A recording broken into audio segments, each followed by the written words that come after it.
Well, hello and good evening. Welcome to the premiere of When Wisdom Talks. I'm Alicia. And I'm Kadisha. And I'm Naomi, and we are Wisdom on the Wall. Woo!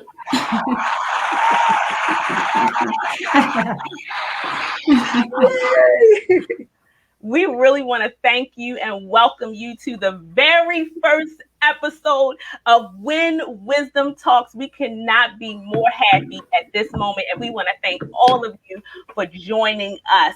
This episode and the premiere is sponsored by Wisdom on the Wall and Be Inspired Global, and we're so excited. Thank you, Be Inspired Global. Thank you for Wisdom on the Wall. We're so excited. This show really is birthed out of the Wisdom on the Wall movement. We were looking for another way to connect with all of you. We already do the prayer calls on Wednesdays, the prayer calls on Monday, our workshops, and now When Wisdom Talks. And so our mission really is to empower women and men to live better and wiser through engaging discussions, fun activities, of course, and inspiring special guest interviews. And so that's us in a nutshell. We are excited. This is our premiere.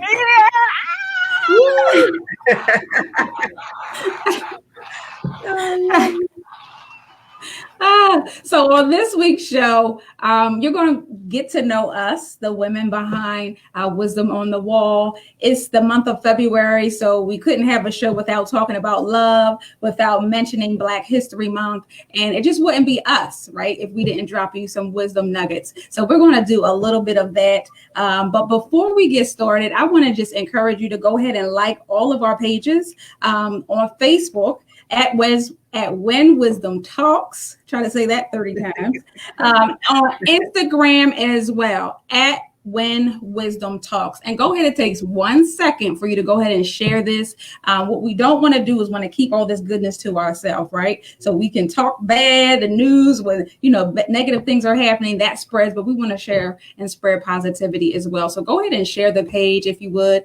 Go ahead, we do have the chat box up. And so if you just want to tell us where you're tuning in from, tell us what city, what state, maybe even how you heard about us or who you know, whether it's Naomi, Alicia, or myself, we would love to hear from you in the chat box. Before I forget, actually, at the bottom of our screen, if you ever need to connect with us, if you ever need a prayer request, that's one thing we don't play with. We don't play with prayer. Go ahead and email us at info@wisdomonthewall.com, and I promise you we will respond. So without further ado, we're going to go ahead into our first segment, if you will, and that's getting to know the lovely ladies, Naomi, Alicia, and myself. Awesome. Thank you, Kadisha. Yay.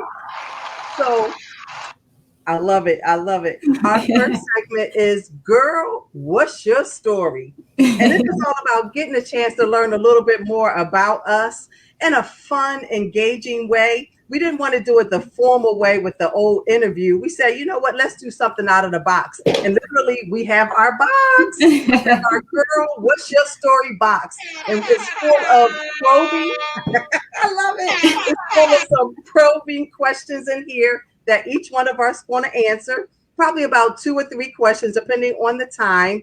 And again, it's another side of us. Many of you know us from different venues. Maybe it's church, from the workplace, from the ministry, from Wisdom on the Wall, all of that. But we want you to see a different side of us. So I'm going to shake our little box up and I'm going to pull our first question without looking. All righty. What is your absolute dream business? Oh, I can do that one. I can jump right in. I'm already doing it. Okay.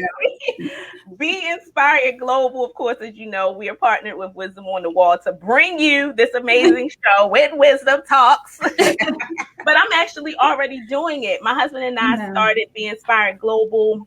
It's been 3 years now. Oh my gosh, this May will be 3 years that we've been in business. And so we are a media production company, family owned, where we produce and highlight content that highlights and focuses on faith, family, and community. And so that's what we do. We also help businesses, brands, and community organizations build digital content for their business and for their digital platforms. So I'm already doing it. Y'all know I love all things media. Yes. So and the fact that I get to do it with my husband is amazing. You having too much fun, Naomi. For me, I would absolutely say the same thing. I'm in it. And that's just helping people make moves and make transitions as it relates to getting into a new home. I grew up as a full-time or long life renter. And so for me to be able, through real estate, be able to help people buy homes, buy their first homes, to me is definitely my dream job. But not even just working with people buying homes, but even being able to work with those who are renting as well and helping them make that transition, right? Because you can't always just jump into a home, but maybe you just want to make the transition, rent for a little bit and then move into a home. So for me, real estate is going to help me do the things that I really love, like giving. We did a food drive and I just want to give, but you got to have money to give. And so real estate is going to bring that wealth to our family. So I can just continue to give and really just do the work of the Lord, because ministry is my heart. And real estate is a vehicle to help me to do that. What about you, my dear Alicia? Well, I don't want to sound like a broken record, but I too am in my dream business as well. You know that I am the owner of Life Now Enterprises, and life is with a Y for living your finest existence. And the key word is now. Yeah. So many times we think that, we can't do certain things because of money constraints. And we say, when I make more money, when the kids go to college, but you can do all the things that you want to do today on what you're working with. And so that's why I really love what it is that I do, because I'm really a money strategist, being able to show people how to make their money work for them by putting a strategy in place. So just like you two lovely ladies, I am working in my dream business as well. Yeah. And so the audience, though, just so you don't think that was not staged, I kid you not. It really wasn't. But I think it just speaks to who we are. I mean, we like going after it now. Tomorrow isn't guaranteed, and so it's just about living by faith right now. So taking those risks and just working in, the gifts that God has given each and every one of us. And so I'm definitely blessed to be a partner with you ladies and just to, experience your life with me. I love it. We're going to have to tame Naomi down with that.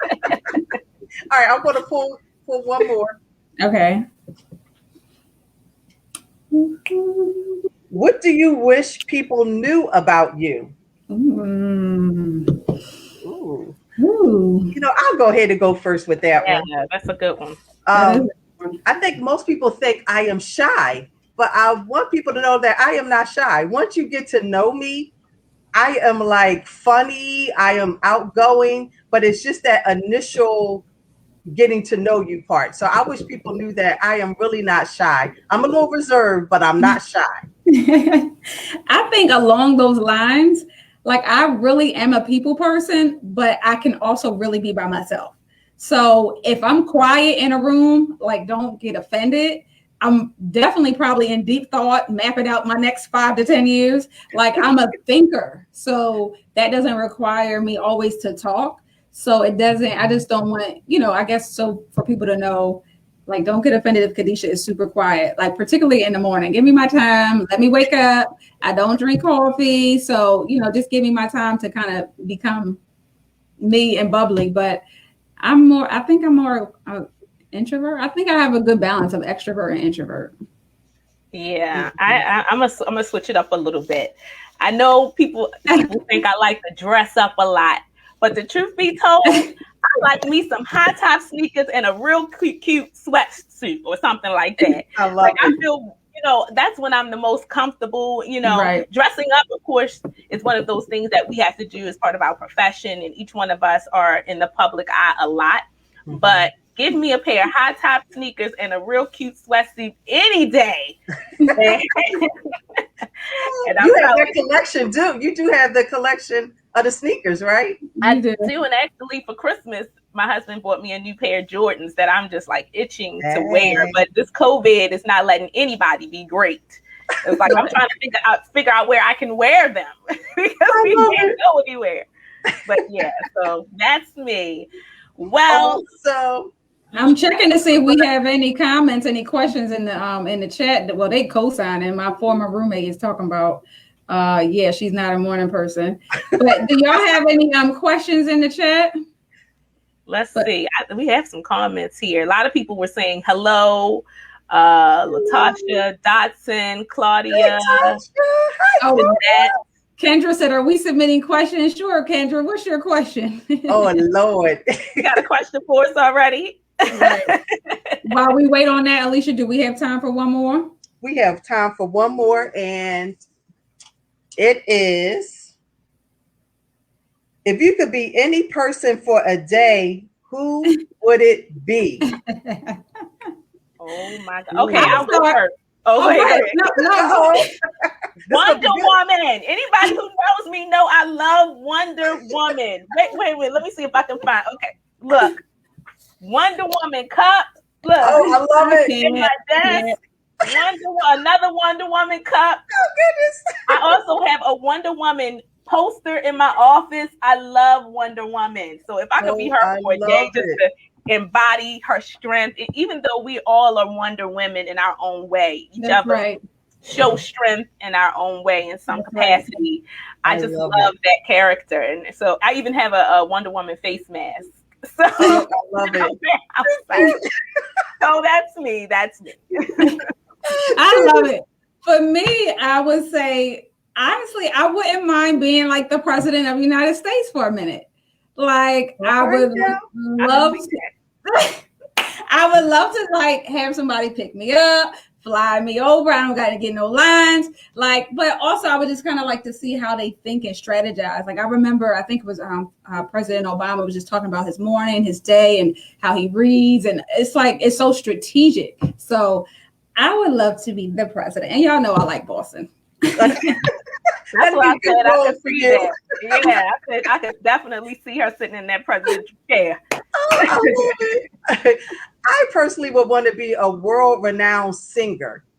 Singing, I cannot sing at all. And I know God did it for a purpose, because if I could sing, I'd be the one singing hello, goodbye, singing my questions. So I would love to spend a day as a world-renowned singer, just actually traveling around and just being able to glitz up, glam, get on stage, sing, get off. And I love that whole riding around. So have a chauffeur taking me to and from. But I would love to be able to sing. Mm-hmm. I love that. That so awesome. So Rach had asked, and maybe we can come back to it, Alicia, but Rach had asked for you to share about your business again, which you did already a little bit. So maybe if we had time at the end, maybe we can revisit our businesses again. Sounds good. Great. Absolutely. Awesome. All righty. Well, again, with this being the month of February and the month of love, we have a wonderful topic of the day that Khadisha is going to lead us in. So take it away, Khadisha. Well, I want to start with the question, and y'all type it in the chat, yay or nay. Do you believe in love at first sight? Right. So again, go ahead, type it in the chat, yay or nay. And you know what? If you don't, guess what, honey? There are 5 couples that do. And so there is this pretty unique show on Lifetime. And it's called Marriage at First Sight, for those of you who are familiar. If you haven't, check it out. Trust me, you'll get a good laugh, okay? But the couples agree to marry a complete stranger.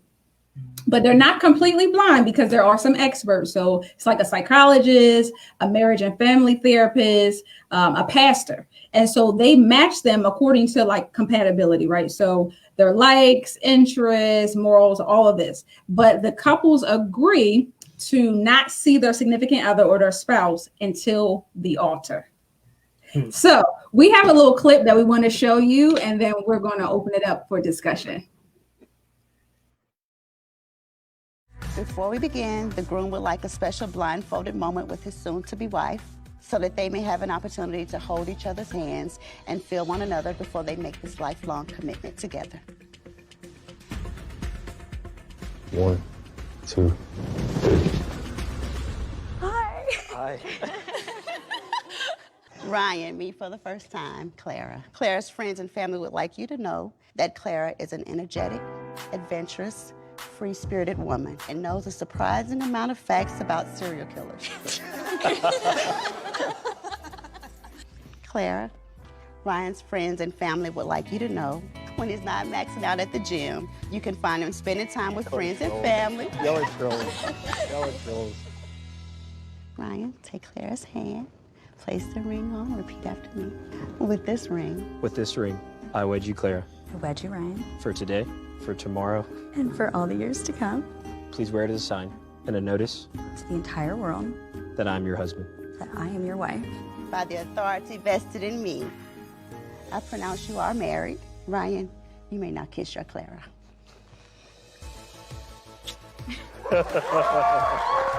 Ladies and gentlemen, it is my pleasure to introduce to you for the first time in the state of Georgia as husband and wife, Ryan and Clara.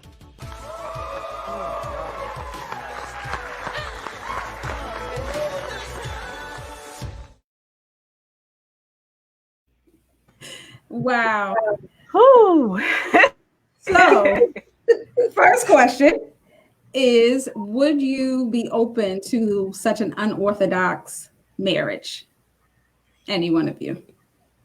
Ooh, I guess I'll go ahead and go. I actually started watching this show when it first started. I think it was like 2014, 2015. And at that time, when I first saw it, I was like, this can't be for real. And I'm like, there is no way anyone in their right mind would marry a complete stranger.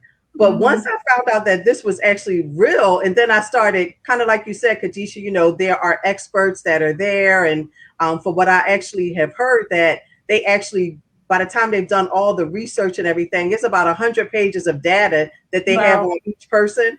So I'm like, you know what, they do put a lot of thought into it. But then I also equated it to when you think about arranged marriages. You think about different cultures, India, Japan, China, they pretty much do that. So I guess as I've gotten a little older, contrary to what I guess most people would do, I think I've gotten a little bolder with it.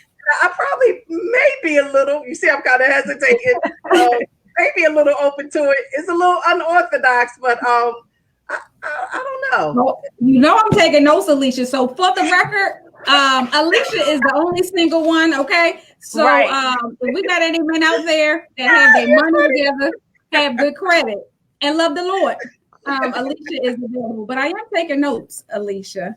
We're gonna get through it. I don't believe I just said that.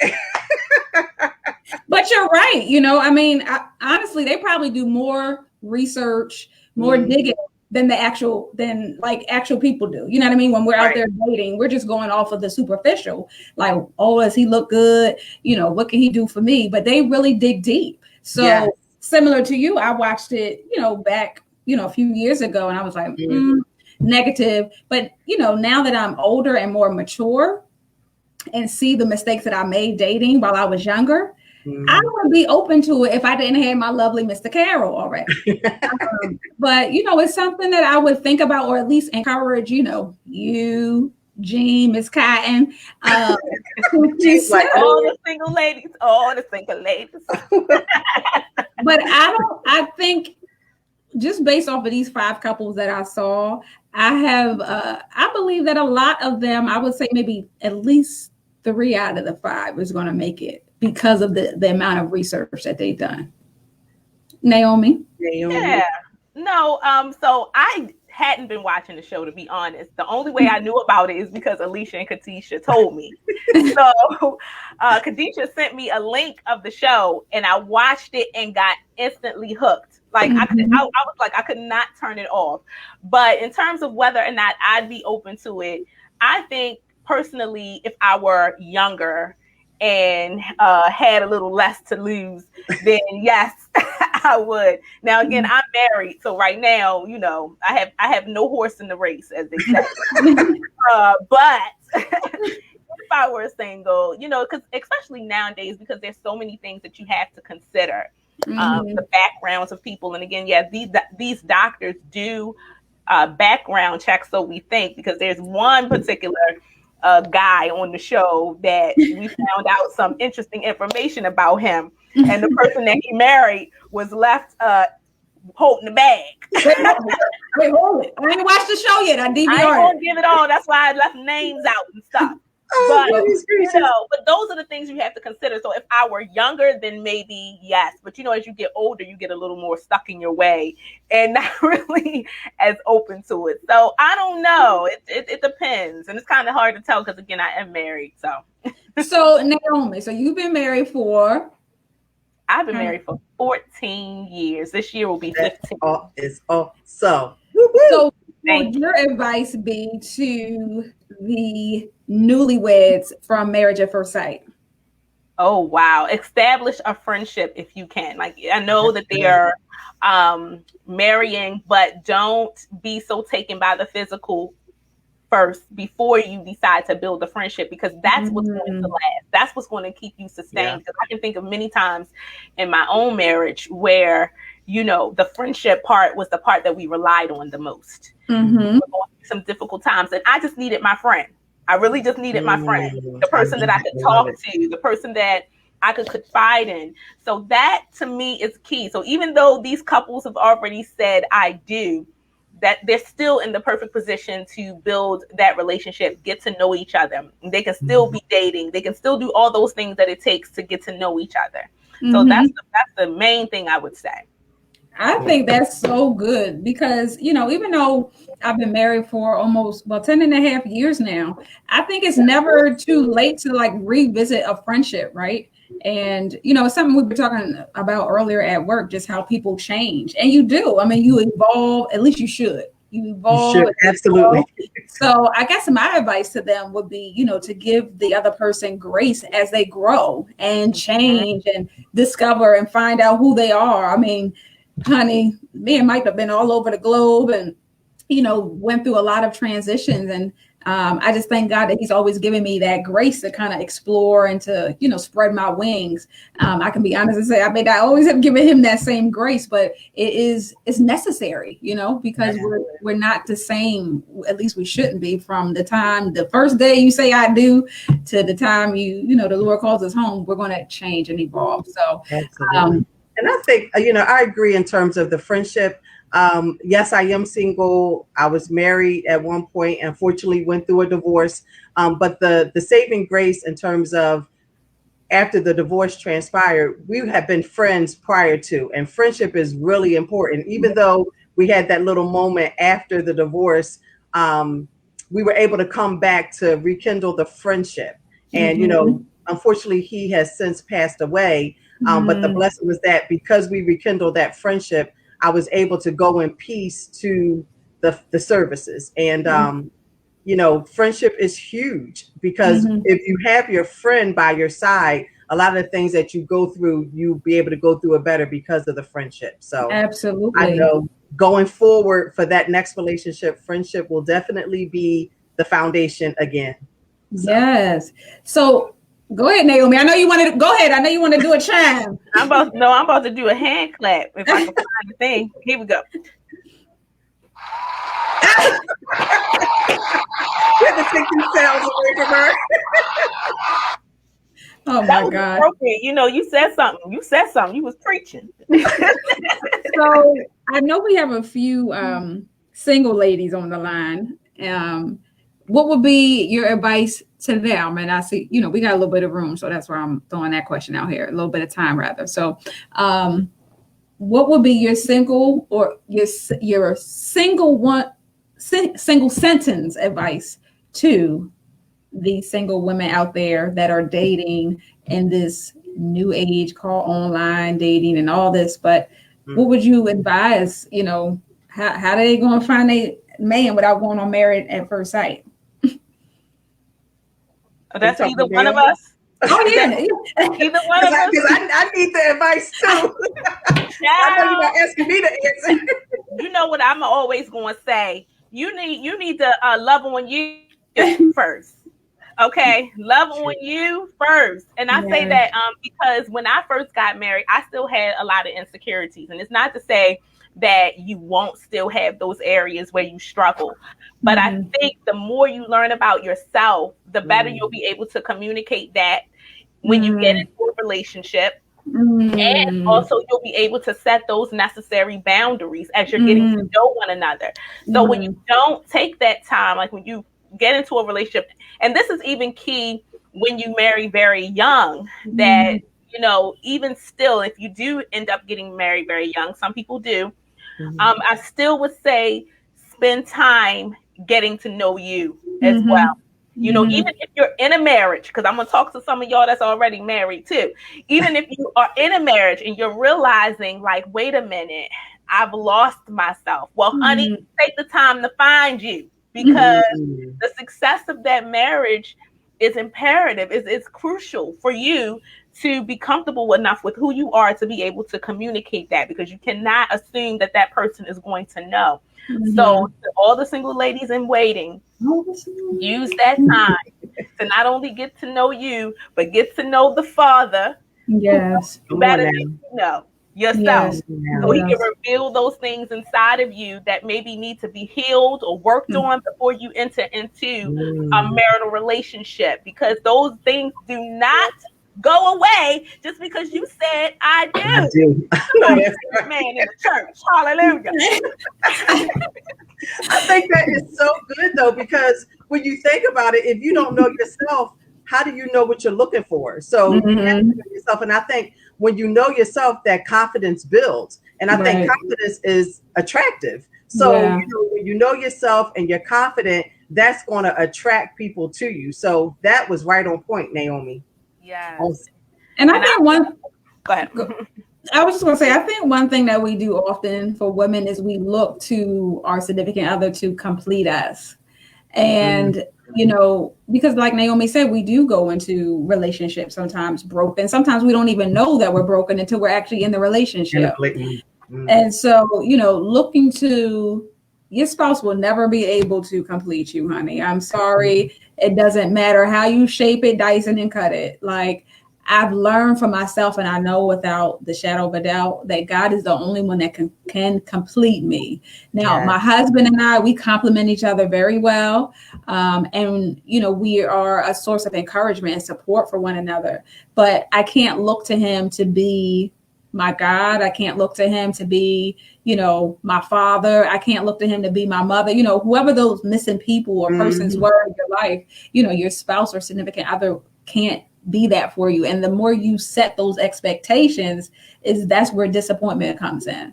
So, you know, if you just look to God to complete you, to tell you who you are, to tell you, you know, to reveal those things to you, and then hook up with somebody who can complement you, then that's when you have that power couple. I think that's where that myth comes in, where you have people say, oh, well, you know, 50% here and he bring 50% in. No, you need two whole people coming together. You can't have percentages. Honey, that needed an applause. You got to be whole in and of yourself, just like you said, and that wholeness comes from that relationship with the Lord. You know, you got to get that vertical right before the horizontal.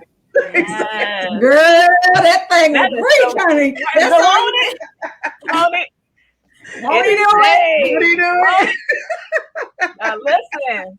That was good, trial and error. So do we think that the relationships, you know, going back to marriage at first sight, do we think that it's going to work? Is it going to be long term? Is it something that they just getting a paycheck and they just trying to be on TV? Or do we genuinely think that they're going to last? Well, you know what? You know, I'm the analytical one, right? So I wanted to know the numbers. I'm like, since it started, like, what has been the percentages? And what I actually found was that since it started, as of December 2020, which is when the 11th season ended, so season 12 just started. So from December up to December 2020, 39 couples were matched. Of the 39 that were matched, 24 at the end of that time frame when they had decision day, if they were going to stay married, 24 of them said yes. So 60% of them went forward. But of the 24, half of them actually got divorced. So now, as of right now, 12 of them have stayed married. And when you look at that overall, the ratio has been about 31% of those who have stayed married. So now those you are see your why you need Alicia in your numbers. She'll be all. Alicia will have your money right, honey. Okay, so you need a money I just wanted to know the numbers. Like, what does this pan out to be? That's why she payroll. That's why she got that, because she ain't gonna let them numbers right. No. I think that's a great point, though, because if even if they don't, the couples do not stay together, perhaps they walk away learning a little bit more about what they want and what they don't want. That's good. Yeah. So I think it's beneficial either way for those who decide to participate. And I'm hoping that that's what they take away from this, other than just the paycheck. Although I'm pretty sure that was a very attractive reason for them to take the opportunity. But yeah, to learn something about who you want to be in a relationship with. Right. But I think, I'm just basing it off the 5 that I've been watching this season, and most of them, to me, appears as if they have the right intentions. And I think that's a goal of most marriages, right? You go in with the right intention. You want to stay married. You want to be successful. You don't want to dismantle. You know what I mean? Like, you want to be successful. And so I think it's just sometimes we don't have the right tools. And that's good. I believe that they stay with them after the show. I'm not sure, but I know you can know something, but unless you apply it, then it's null and void, you know? So I think tools are going to be important. Resources, community is everything. Being around other married couple that are like in your corner, like want you to win, you know? Right. So yeah. I wish them the best.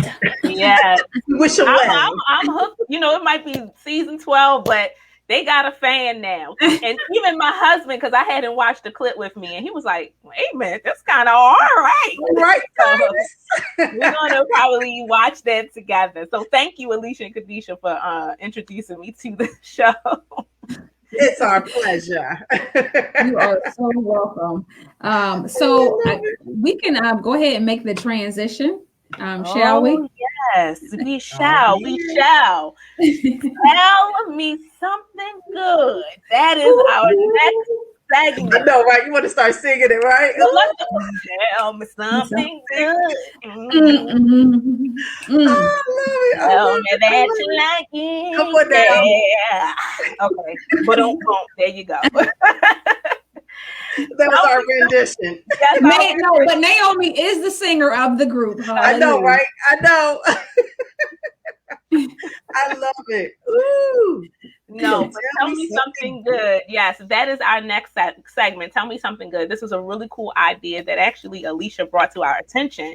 It was based on another show. Was it Good Morning America, or one of those kind of shows like that actually do a news segment, and they kind of just pop up and talk about something that they saw. You know, not long, just maybe 2 or 3 minutes. Talk about something interesting that they stumbled across or that they thought was pretty interesting throughout the week. And so that's what we're going to do for you. We're going to talk about something that we noticed or saw or stumbled across that we thought was pretty interesting. So take it away. I'll take over. Well, my good story is about Mr. Henry Darby. Mr. Darby is actually the principal of North Charleston High School in South Carolina. And the reason why he became so important to me and it became a good story was because within this pandemic and everything that's going on, a lot of people don't like to watch the news because you hear all the negativity. But I look at it to find those positive stories. And his story was so great because as the principal of that high school, what he said was he saw a lot of the needs of not only his current students, but his former student. And he talked about a story in which he saw one of his former students living under a bridge. He saw another one living in their car, not to mention the food insecurity that a lot of the children are dealing with, and, families not being able to pay the bills. So he's like, there's something that I obviously can possibly do. So what he did was he took a job part-time at Walmart, working 3 evenings a week from 10 p.m. to 7 a.m. in the morning. And I was like, first and foremost, you think about the principal, usually they're the first ones, well, now on Zoom, I was going to say in the building, but they're the first ones there. They have to be available for the staff. But he was working from 10 p.m. to 7 a.m. stocking shelves at Walmart.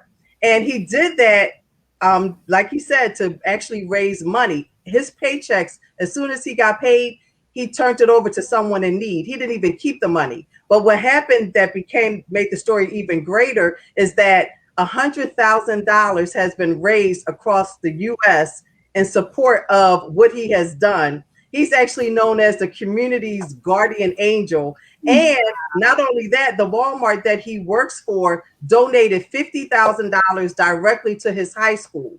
And the whole point was that he said that his goal was whatever whatever your hands are called to do, do it. And it's basically scripture. I think it's Ecclesiastes chapter 9, verse 10, something like that.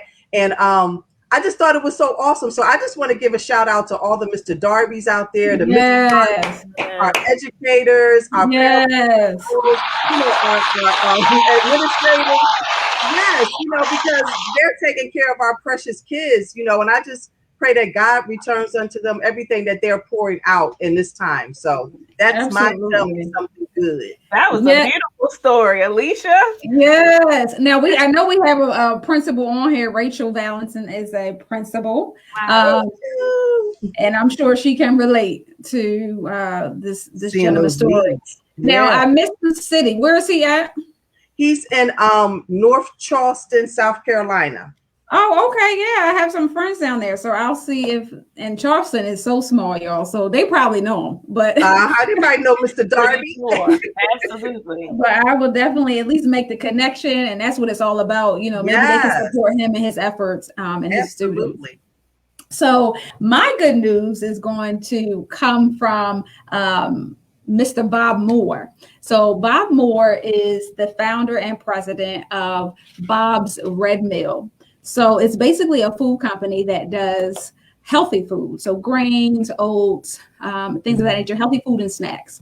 And so Mr. Moore, I'm so excited to read his story, but Mr. Moore and his wife years ago went into like a bed and breakfast, right? And so they were served a European cereal called muesli. And so the cereal was actually started by this Swiss doctor. So he was like ahead of his time. So he recognized the health benefits of this food. So he was giving it to all his patients and they was loving it. So Mr. Moore and his wife were so inspired and so taken back by this food that they ate that he decided to start his own company in 1978. And that is what you have here, Bob's Red Mill. And so I share this story for 2 reasons. One, we need to eat healthy. But 2, what I love most about Mr. Moore is that he's 91 and he still works full time in his business. Wow. And they was asking him on, I think it was CNN some time ago, and he's like, I'm passionate about what I do. So I'm just like, you know what? It goes back to what we were saying earlier. Let's live in the dream, live in the passion, but may God give us all that same 91 anointing and beyond, that if we put the right things in our body, because I'm telling you, my husband is getting on me and I'm pretty good with eating somewhat healthy, but y'all know I love my French fries. But these grains and oats are really good for our body. And it's something that you can eat hot, cold, on the run. So I love their mission. It's basically to your good health is basically what he's saying. And so I think he's a testament of not only living in the passion, but eating right, and you will have long life. So that is my good news. All right. I love that. That was good in more than one way. Good. Wait, let me put it all up here for y'all. The food, yes. Some muesli. So, muesli. We got granola, and all this is empty because we eat it. And then some rolled oats. And it's funny because you won't find it, like, you got to dig for it in the grocery store. I was just about to ask, where do you find that at? Right. So it's in the healthy section, like grains. It's really going to depend on your store. Because when I went to, I think like a Wegmans, it was totally not where I would have been. Okay. But I'm telling you, he has everything. Like once Any you supermarket. Yeah, once you see his name, you're like, dang, how did I miss out on this? Because he's into like they got snack bars, they have everything. But it's like so you can look in the grain and the oats. And if not, honey, I don't mind asking for help in the supermarket. My husband don't like, he like to look. But me, I'm like, I don't have time. Tell me where to go. But really, I want to put y'all on. Oh no, wrong one, not granola. But really, I want to put y'all onto the muesli. Okay, we're gonna get Black people eating healthy. Amen. Amen. Right. Amen. We receive. Awesome. Cool. Well, my tell me something good story is a lesson in kindness. So, of course, this is for all my millennials and young people out there, because in our household, Instagram and TikTok are the social media platforms of choice. Okay. Love it. So with that being said, I was on Instagram and came across a video of a young lady who was delivering a package. She obviously worked for one of those delivery companies. And so she was delivering 2 large packages. And so this young lady happened to look to her left and she saw a flip chart there that had various notes. And so the first note was to turn the page. And so as she turned the page, there were more additional instructions. And so the next page was, the person was like, hi, I live here. However, I had to go to work, but my son, it's his birthday and he'll be coming home soon. And he's a little boy. And so I've left $200 under the mat. If you could look into this first box, and there's going to be a costume in it. If you don't mind putting it on and surprising my son with the gift. So this delivery person looked at it and thought, okay, so they did it. They opened up first box. The first box had a Mickey Mouse costume in it because the son loves Mickey Mouse, right? So the delivery person puts the outfit on, puts the costume on. Then she opens the second box, and the second box has a game system in it. And so she gets all dressed in this costume. I thought it was just so cute, though. She gets dressed in this costume, and maybe some minutes later, around the corner comes this little boy who couldn't be more than 8 or 9. And he sees Mickey Mouse, and he's like, oh, like he's so excited, right? And so the young lady who's inside the costume, she's like, happy birthday, here's your gift. And he's like, how did you know I wanted a PS5? Like, he was like so stunned. And he was like, because I'm Mickey Mouse, right? And he was like, do you have time to play with me? He's like, oh no, not today, but maybe the next day. And and the son was like, well, I have to go in the house now because mom said I can't allow strangers to come in, that little spiel. And so the boy goes in the house, and then the young lady takes the costume off, and she was like, this just made my day. That was so sweet. Yeah. And so she also left the money under the mat. She didn't take it. So the fact that she could do this for this little boy and make his day was awesome. So that's my tell me something good. I thought it was so inspiring, and I thought it's a lesson in kindness, and that there's still nice people out there who have a lesson of trust, because in this world, especially us, we question everything. Had we seen that sign over there, we'd have been like, I don't know what you. I am not flipping that sign. I'm not putting on no costume for you to come around the corner and do something to me. Exactly. But I thought that was really cool that she did that, and it was a really cute video. So I have to share this really quick because I was so blessed. I can't remember. I think I did tell y'all a few months ago around Christmas time where my wallet came out of my pocketbook. Yeah. And someone found it, and like I had my business card in there, so she texted me, she called me, like she was blowing me up trying to get my wallet back. And I was just so amazed because she could have been winning, And so I was just so thankful. Anyway, she thought like you, Naomi from Baltimore. She was like, I thought somebody set me up. I'm like, she was like, You know, us from Baltimore, we do not play, okay?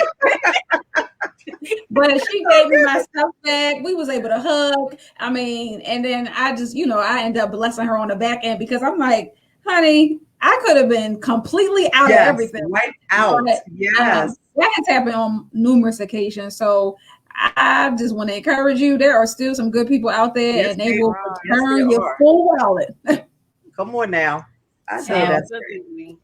So yes, a lesson in kindness, so it's just, there are people out there, and especially with this COVID, I think, and then we're going to switch gears, is that COVID has also shown us that there's still very loving and caring people. I know when the pandemic first started, all of the humanitarian things that were going on with people giving out food and masks and making sure everybody had what they need. I think that's a really good, I think sometimes things like that have to happen just so that we can see that there are still kind people out there, that humanity still means something, Right. So make us glad we're humans. Absolutely. We gotta share this world together. Come on now. Make it a better place. Absolutely. So in line with that, in line with kindness and good people, this month is Black History Month. Yeah. We celebrate Black Americans and those who are part of the African diaspora. We celebrate all of the wonderful things that we have done. There's been so much that has happened, the civil rights movement, and even with our current administration, with our first female vice president. I mean, wow, did you ever think? Did you ever think that you would see this day? So there is a whole lot to celebrate this month. But we thought it would be cool to kick it off by actually showing you a clip about the founder, Carter G. Woodson, who actually founded Black History Month. And so we want to show you this clip, and we hope that you enjoy it. Oh, I have to put a little plug because my daughter, Miss Lily B, is the voice of the clip. Love it. So started early. Yes, we're getting her in the rotation of the business now. Her and So we're going to go right into the video. Give us a moment and we will be in the video. Welcome to Be Inspired Global News. I'm Lily B. In 1915, historian and author Dr. Carter G. Woodson founded the Association for the Study of Negro Life and History. Through this organization, Dr. Woodson initiated the first Negro History Week in February 1926.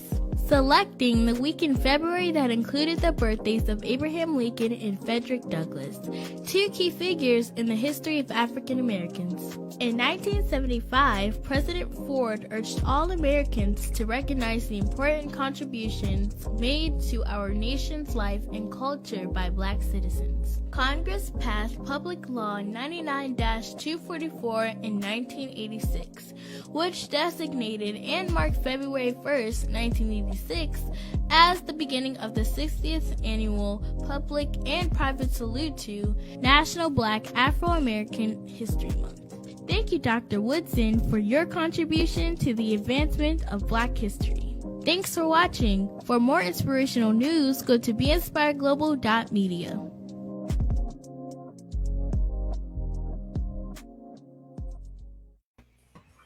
I love it. So, here you have it. Black History Month, the founder. Shout out to Carter G. Woodson and to Lily B. Thank you, Lily B. Oh, wow. Well, bring up a chat. I love it. So as we kind of prepare to wrap up, we want to close out with our wisdom corner. This is the point in time where we want to share a little nugget that hopefully will carry you at least through the next week until we see you again. But we hope it's something that'll be a blessing to you as you ponder your day, as you ponder your life. And I'll start this one off with a wealth nugget. And my wealth nugget is understanding the fact that especially now in this time when we're in the pandemic and finances are tight and people are worried about their money, realize the fact that wealth without worry is God's financial plan for us. And when we're worrying, we're not in faith. However, when we're in faith, there's no need to ever worry. So I want you, over the course of this next week, say to yourself, and everybody who knows me know I am a big advocate for confessions. I want you to say to yourself, wealth without worry is God's plan for me. Yes. Wealth without worry is God's plan for me. And I will guarantee you, if you say that, if you say it once a day, I tell you to say it 3 times a day, right before you eat breakfast, lunch, and dinner. By this time next week, you'll feel a little less anxious about your financial situation. So wealth without worry is God's financial plan for you and for me. I'll turn it over. Yes. So I'll hop right in, and I'm going to give you a love nugget. And so today we're talking about real love, real love. This is the month of love, February, when you have Valentine's Day and couples and loved ones are showing their love to each other. So I wanted to talk about real love and how to measure that, the measure for real love.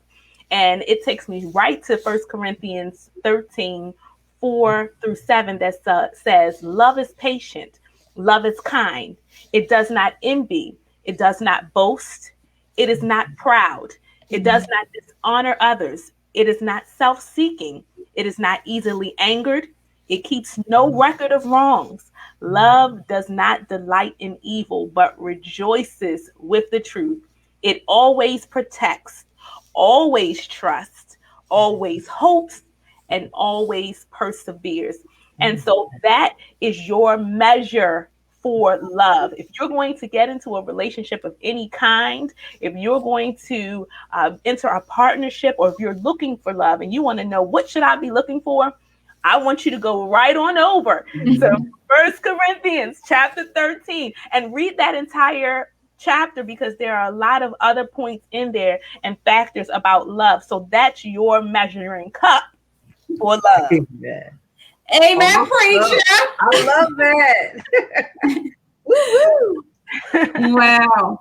So my nugget is based off of something that happened to my husband and I yesterday, actually. 2 separate opportunities presented themselves. But as a result of us not responding quick enough, those opportunities passed us by. And so one of the things that Alicia and I was talking about last week is how favor finds us. So as favor comes knocking on your door, right? Because we're going to believe that favor is going to come knocking at your door. Yes. We're going to believe that what Alicia told us in terms of confessing that wealth without worry is God's, is God's portion for our life. When you start to declare those things, and when you believe those things, and you know that favor is coming, respond to it.